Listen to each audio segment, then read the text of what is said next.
Hello बच्चों, now let's discuss this problem.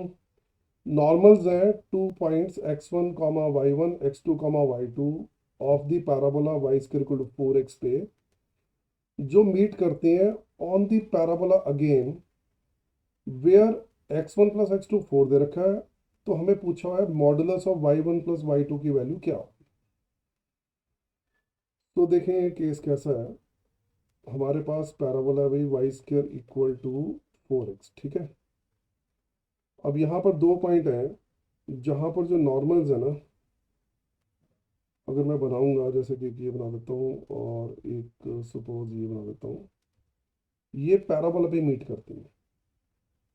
तो these are the two normals जो parabola पे जाकर ही मीट कर रहे हैं।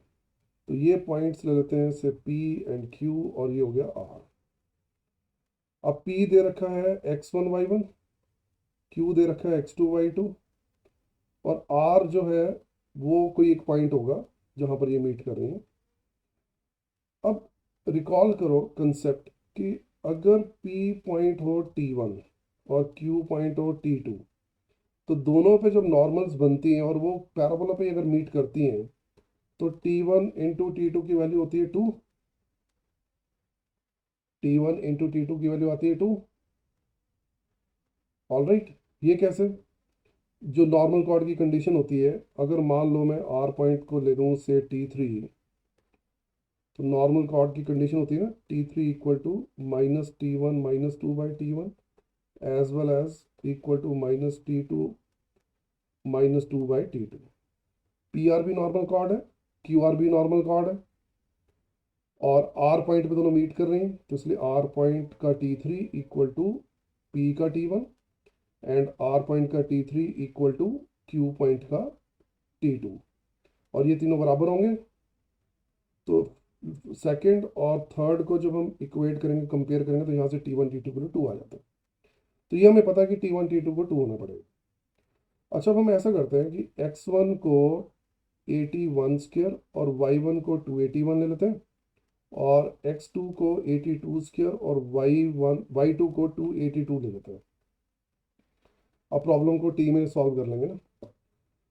अब since x1 plus x2 equal to 4 है, अब a तो 1 हो गया यहाँ पर, तो इसका मतलब ये हुआ कि a 1 हो गया, तो T1 square plus T2 square equal to 4 है। अब मुझे निकालना क्या है, y1 प्लस y2, यानी कि मुझे पूछा हुआ है कि 2 1 प्लस 2 T2 की वैल्यू क्या होगी, इसका मैग्नीट्यूड क्या होगा। तो वो यहाँ से निकालना है। अब इसको ऐसा करते हैं, T1 प्लस T2 का होल स्क्वायर -2 T1 T2 लिख लेते हैं, T1 square plus T2 square को।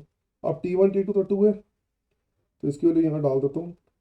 तो T1 प्लस T2 का होल स्क्वायर इक्वल टू 8 आ गया। तो यहाँ से T1 प्लस T2 की वैल्यू √8 आ गई। मुझे क्या चाहिए, 2T1 प्लस 2T2 की मैग्नीट्यूड। अच्छा, यहाँ प्लस माइनस भी आएगा। अब मैं जब 2 से मल्टीप्लाई कर देता हूँ तो 2T1 plus 2T2 equal to plus minus 2 √8 आ गया। अब मुझे मॉड चाहिए, तो modulus of 2T1 plus 2T2 equal to, मेरा आंसर आ गया 2 √8। अब इसे चाहे तुम ऐसे लिख दो 4 √2, √8 को 2 √2 लिख के और फिर 2 से मल्टीप्लाई करके। तो फाइनल आंसर हमारा आ गया 4 √2। और ये y1 प्लस y2 जो हमें पूछा है वही सेम चीज़ है। तो अब देखें चॉइसेस में 4 √2 इज द सी। तो सी इज अवर परफेक्ट आंसर। तो आई होप बेटा तुम्हें सारी वर्किंग समझ आ गई। See you in the next problem.